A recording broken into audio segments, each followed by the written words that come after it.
First time. Kay Teacher Rose kasi ito.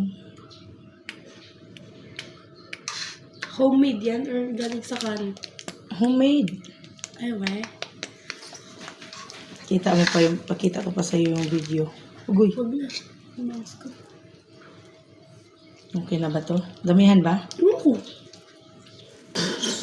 Para inubos ko na. Saan? Ito yung ulam natin. Ay. Tama na ako. Basta mo. Cheros! Ano to? Bunot mo na yan dyan. Kain na tayo. Ano to? Kiti Cheros yun. Ulam.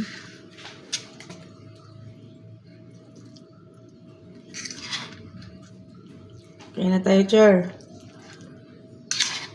Doon pala to ihalo yung mayo sa ano.